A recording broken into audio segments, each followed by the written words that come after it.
तो स्टूडेंट्स, आज हम आपको एक्सप्लेन करेंगे चैप्टर 13 समय नहीं मिला। इससे पहले हम जानेंगे लेखक का जीवन परिचय। इस चैप्टर के जो राइटर हैं, लेखक हैं, वो हैं श्रीमन नारायण अग्रवाल जी। इनके जीवन परिचय के बारे में जानते हैं। श्रीमन नारायण अग्रवाल जी गांधीवादी चिंतकों और विचारकों में प्रमुख हैं। इनका जन्म उत्तर प्रदेश के मैनपुरी ज़िले के अंतर्गत हुआ था। इनकी आरंभिक शिक्षा कलकत्ता में हुई थी। इसके बाद इन्होंने अपनी उच्च शिक्षा के लिए प्रयाग विश्वविद्यालय में प्रवेश लिया। वहीं से इन्होंने उच्च शिक्षा प्राप्त करके आजीविका यानी नौकरी के लिए, मतलब अपना जीवन यापन करने के लिए नौकरी कर ली। इस दृष्टि से ये सबकी बोली और राष्ट्रभाषा प्रचार के भी संपादक रहे। और यही नहीं, इन्होंने लगातार अनेक वर्षों तक राष्ट्रभाषा प्रचार समिति वर्धा के प्रधानमंत्री के रूप में इन्होंने अपनी अहम भूमिका निभाई। इनकी रचनाएं गद्य और पद्य दोनों पर इनकी आधारित हैं रचनाएं। और इनकी रचनाएं जो हैं खास विशेष रूप से इस प्रकार हैं। काव्य संग्रह जो है सेगांव का संत, रोटी का राग तथा मानव, इनके चर्चित काव्य संग्रह हैं। और अगर हम भाषा शैली की ओर देखें तो श्रीमन नारायण अग्रवाल जी की साहित्यिक धारा अत्यधिक सरल और सपाट शब्दों की है, यानी स्पष्ट शब्दों में सीधी सीधी और सरल भाषा में इन्होंने अपनी रचनाएं की हैं। और उसमें बहुप्रचलित शब्दों की भरमार है, यानी जो सबसे ज़्यादा चलन में है। इस प्रकार के शब्दों से निर्मित भाषा के अर्थ सहज रूप से ही प्रकट हो जाते हैं, यानी समझ में आ जाते हैं, और इनसे बने हुए वाक्य बोधगम्य हैं। श्रीमन नारायण अग्रवाल जी की शैली में विविधता है। कहीं तो वे पत्रकारिता के छांव तले पनपती है और कहीं तो अध्यापन के अधीन होकर सरकती है। यानी जो भाषा शैली है, तो कहीं कहीं इनकी भाषा शैली ऐसी लगती है जैसे वो किसी तरह की पत्रकारिता के लिए लेख या कुछ लिख रहे हैं, और कहीं कहीं ऐसा लगता है कि एज अ टीचर वो कहीं पर वो अध्यापन करा रहे हैं। इस प्रकार इनकी शैली एक पत्रकार की शैली के साथ साथ एक अध्यापक आचार्य की भी शैली है। इस प्रकार की शैलियों से विषय वस्तु का प्रतिपादन अच्छी तरह से हुआ है। साहित्य में स्थान अगर हम इनका देखें तो श्रीमन नारायण अग्रवाल जी का हिंदी गद्य और पद्य दोनों ही विधाओं के रचनाकारों में उल्लेखनीय स्थान है। ये सभी को पता है कि साहित्य के प्रति इनका अनुराग शुरू से ही रहा है। गांधीवादी दृष्टिकोण को रेखांकित करने वाले प्रमुख साहित्यकारों में से ये एक हैं। स्टूडेंट्स, अब हम आपको इस निबंध का सारांश बता दें। जो निबंध है समय नहीं मिला, एक व्यंग्यात्मक निबंध है और इसमें लेखक ने समय को समझाने का प्रयास किया है कि समय का हमारे जीवन में कितना महत्व है। लेखक के अनुसार अधिकांश लोग समय पर ना मिलने का प्रयत्न करते हैं और अपनी टाल मटोल आदत से व्यस्तता का बहाना बनाकर टाल देते हैं किसी भी कार्य को। इसी प्रकार पत्रों का उत्तर देने में भी अधिकांश लोग अपनी व्यस्तता का बहाना बनाकर अपनी टाल मटोल की आदत से बाज नहीं आते हैं। जी हाँ, समय ना मिलने का बहाना प्राय अपनी कमजोरी और अनियमितता को ढांकने के लिए किया जाता है, क्योंकि लोग कई बार ऐसा बोल देते हैं इस कार्य को करने के लिए मुझे समय ही नहीं मिला, इसलिए वो कार्य समय पर नहीं हो पाया। इसी के लिए इन्होंने व्यंग्यात्मक निबंध लिखा है। और समय का अपमान करके आज तक ना कोई बड़ा बन सका है और ना कोई बन सकेगा, इस बात के लिए इन्होंने बहुत ही अच्छी तरह से इस निबंध के माध्यम से हम तक अपनी बात पहुंचाई है और सभी को समय की कीमत समझाने की विशेष इन्होंने प्रयास किया है इन्होंने। और समय धन है। एक तरह से अगर हम बोलें तो हम अधिक मेहनत करके भी अधिक से अधिक धन तो कमा सकते हैं, लेकिन वक्त को ना तो हम बढ़ा सकते हैं और ना ही घटा सकते हैं, क्योंकि समय निश्चित है और अपनी गति से वह चल जाता है और चलता ही रहता है। एक बार जो समय निकल जाता है उसको वापस लाना संभव नहीं होता है, ना उसको हम घटा सकते हैं और ना ही बढ़ा सकते हैं। धन की दुनिया में अमीर, गरीब, बादशाह, कंगाल, यानी जो एकदम जिनके पास कुछ भी नहीं है, इन सब के लिए अंतर है कि कोई अमीर है, कोई गरीब है, कोई बादशाह है और कोई एकदम फ़कीर है। लेकिन समय के साम्राज्य में ऊंचा नीचा, छोटा बड़ा, गरीब अमीर का कोई भेदभाव नहीं है। समय सबके लिए एक जैसा है और बराबर है। फिर भी इस समय का महत्व हम में से बहुत सारे लोग नहीं समझ पाते हैं, और जब समय हाथ से निकल जाता है तो पछतावे के अलावा और कुछ नहीं रह जाता है। इसलिए समय की जो इम्पोर्टेंस है हमें जीवन में समझना चाहिए कि हर काम को समय पर करना चाहिए, और जितना अधिक से अधिक हो हमें इस समय का सदुपयोग करके अपनी क्रिएटिविटी और अधिक से अधिक कामों में व्यस्त होकर के इस दिनचर्या को और अच्छा बनाना चाहिए, बजाय इसके कि समय को हम किसी बिना काम के फालतू कामों में नष्ट करने के। लेखक समय की पूरी पाबंदी करने वालों को भी मुबारकबाद देते हुए कहते हैं और ये सलाह देते हैं कि अगर आप केवल सुबह ही जल्दी उठना शुरू कर दें तो आप काफ़ी समय बचा लेंगे, फिर दिन भर आप स्फूर्ति का अनुभव करेंगे। लेकिन ध्यान रहे आप कहीं मशीन की तरह ना बन जाएं। घड़ी के बिल्कुल कांटे के साथ अपनी ज़िंदगी की ताल नहीं बैठाना चाहिए। ये इन्होंने स्पष्ट किया है कि समय का महत्व समझने का मतलब ये नहीं है कि घड़ी के कांटे के अनुसार सारे काम हों और उसके अनुसार अगर नहीं हो तो फिर हम परेशान करें या चिड़चिड़ाएं या किसी और को कुछ भी ज़बरदस्ती करें। ऐसा नहीं होना चाहिए।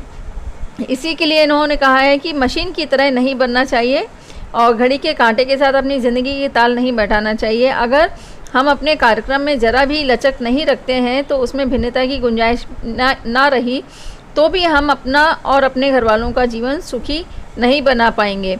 परिणाम ये होगा कि हमारा मिजाज जो है चिड़चिड़ा हो जाएगा और हमारा समय बर्बाद करने वालों पर नाराज़गी प्रकट होना शुरू हो जाएगी। और आखिरी में यही उन्होंने कहा है कि खुश दिल रहकर और दूसरों को भी निभाकर हम अपने समय का जितना अधिक और अच्छा उपयोग कर सकें उतनी प्रशंसा की जाएगी। और कृपया आज से किसी से ये ना कहें मुझे समय नहीं मिला। इन्होंने स्पेशल ये हिदायत दी है कि कभी भी इस तरह का एक्सक्यूज़ नहीं देना चाहिए कि मुझे समय नहीं मिला। स्टूडेंट्स, अब हम आपको इसके प्रश्नोत्तर एक्सप्लेन कर रहे हैं, जिसमें पहले करेंगे लघु उत्तरी प्रश्नोत्तर यानी शॉर्ट आंसर। इसमें पहला प्रश्न है समय ना मिलने का बहाना कैसे लोग करते हैं। इसका राइट आंसर है समय ना मिलने का बहाना ज़्यादातर वे लोग करते हैं जो कुछ नहीं करते हैं और उनकी टाल मटोल करने की आदत पड़ जाती है। और फिर सेकेंड क्वेश्चन है समय के संबंध में अंग्रेजी की मशहूर कहावत कौन सी है। इसका राइट आंसर है समय के संबंध में अंग्रेजी की मशहूर कहावत है जिसका हिंदी में मीनिंग है समय धन है। बोला जाता है टाइम इज़ मनी। इसका नेक्स्ट क्वेश्चन है मालवीय जी द्वारा आयोजित सम्मेलन सफल क्यों नहीं हो सका। इसका आंसर इस तरह से लिखेंगे मालवीय जी के द्वारा आयोजित सम्मेलन सफल नहीं हो सका था। उसका खास कारण यह था ब्रिटिश सरकार के राजनीतिक दांव पेच ही थे।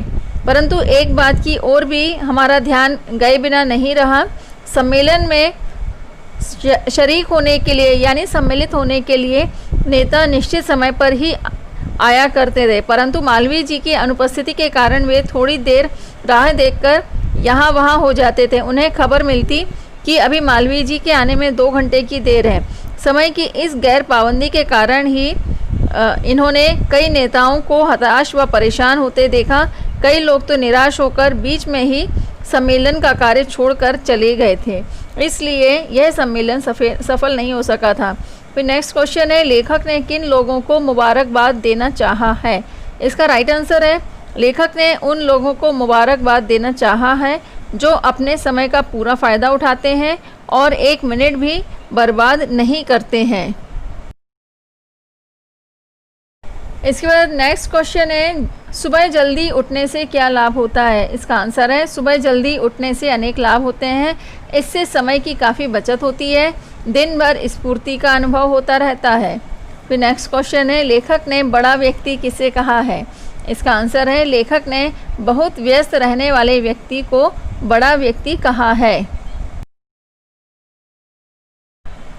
नेक्स्ट क्वेश्चन है दीर्घ उत्तरी का पहला यानी लॉन्ग आंसर का फर्स्ट क्वेश्चन है वक्त सबके लिए बराबर है। पंक्ति को लेखक ने किन उदाहरणों से समझाया है। इसका आंसर इस तरह से लिखेंगे वक्त सबके लिए बराबर है पंक्ति को लेखक ने बैंक और शेयर बाजार के उदाहरणों से समझाया है। वह इस तरह अगर बैंक जवाब दे दे तो एक करोड़पति मिनटों में गरीब और भिखमंगा भी बन सकता है, लेकिन कुदरत का इंतजाम नहीं बिगड़ता। समय के सागर में शेयर बाजार की तरह दिन में कितने ही बार ज्वार भाटा नहीं आता है। यानी शेयर बाजार जो है दिन भर उसके रेट कम और ज़्यादा होते रहते हैं, लेकिन समय जो है सबके लिए बराबर रहता है, उसमें कभी उतार चढ़ाव नहीं आते। धन की दुनिया में अमीर गरीब बादशाह कंगाल का फ़र्क स्पष्ट दिखाई देता है, लेकिन खुशकिस्मती से समय के साम्राज्य में ऊंच नीच का कोई भेदभाव नहीं है। नेक्स्ट क्वेश्चन है, सभा सम्मेलनों में समय के संबंध में क्या देखा जाता है। इसके लिए आंसर इस तरह से लिखेंगे, समय की तत्परता के संबंध में सभी सूबों की कहानी करीब एक सी है, यानी सभी लोगों की। मीटिंग का समय पर शुरू होना हमेशा अपवाद रहा करता है, यानी कभी भी मीटिंग समय पर शुरू नहीं हो पाती है। नॉर्मली ऐसा देखा जाता है, ऐसा नियम नहीं है लेकिन ऐसा देखा जाता है। उड़ीसा में तो कई जगह मुकर्रर मतलब तय किए गए वक्त में से 2 घंटे बाद मीटिंग शुरू करने का रिवाज ही पड़ गया है। वक्त बताते हुए भी मीटिंग बुलाने वाले मीटिंग में आने वाले सभी सज्जन यही मानकर चलते हैं कि अगर 4 बजे का समय दिया है तो मीटिंग 6 बजे शुरू होगी। उसके बाद भले ही वह मीटिंग शुरू हो परंतु 6 से पहले नहीं होगी।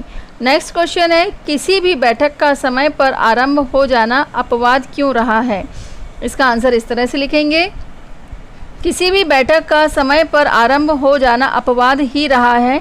यह इसलिए कि देर से बैठक शुरू करने का रिवाज ही पड़ गया है, यानी नियम जैसा बन गया है। इसके बाद नेक्स्ट क्वेश्चन है, लेखक ने विदेशों में समय की बर्बादी के क्या उदाहरण दिए हैं।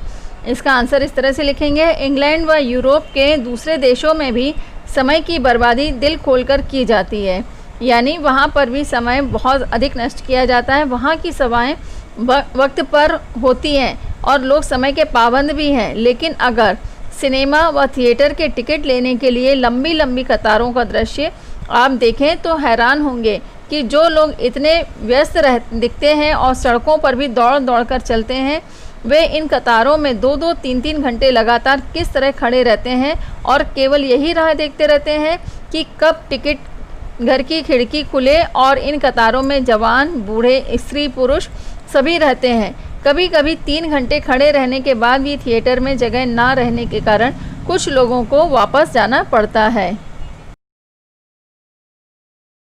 नेक्स्ट क्वेश्चन है, जीवन में समय की पाबंदी के साथ साथ कुछ लचक रखना भी जरूरी क्यों है।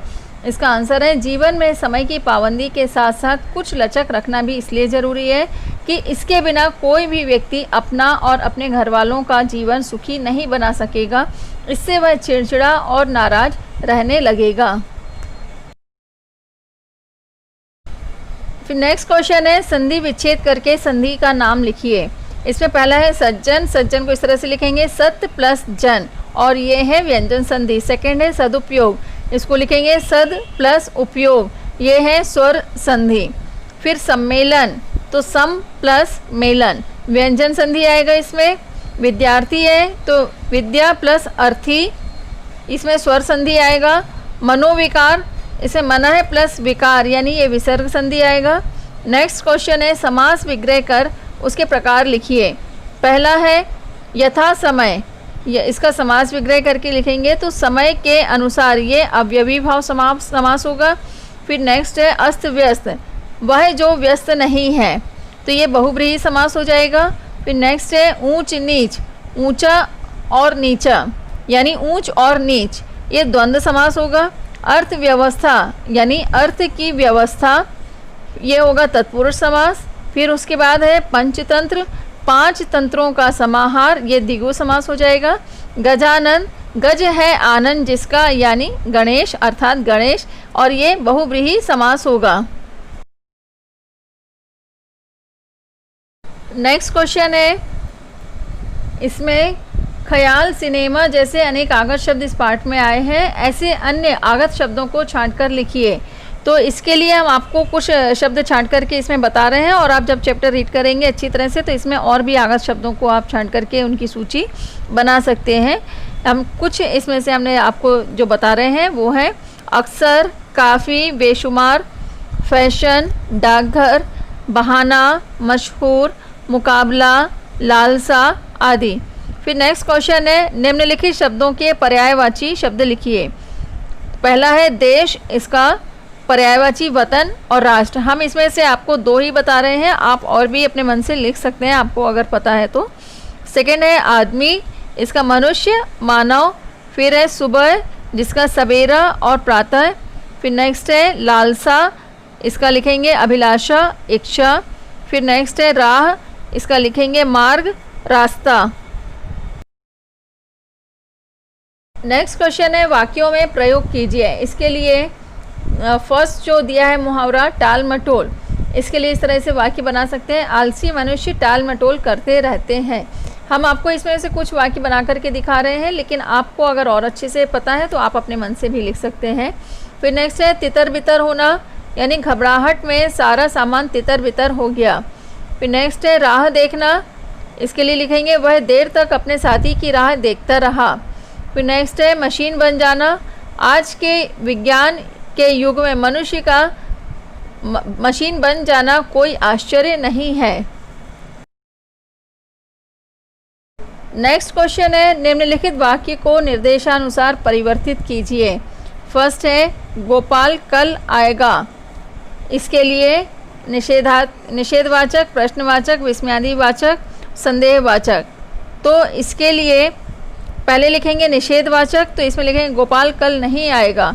सेकंड, इसको प्रश्नवाचक में कन्वर्ट करना है तो इस तरह से लिखेंगे क्या गोपाल कल आएगा, और इसके बाद जो साइन लगे हैं फुल स्टॉप या क्वेश्चन मार्क या एक्सक्लेमेटरी साइन वही लगाना आपको कंपलसरी है, अन्यथा आपका क्वेश्चन या आपका आंसर जो है वो गलत हो जाएगा। जो क्वेश्चन में कन्वर्ट किया क्वेश्चन मार्क नहीं लगाएंगे तो वह गलत हो जाएगा। फिर नेक्स्ट है विस्मयादि वाचक में इसको इस तरह से लिखेंगे आहा गोपाल कल आएगा। फिर संदेहवाचक इसको इस तरह से लिखेंगे शायद गोपाल कल आएगा।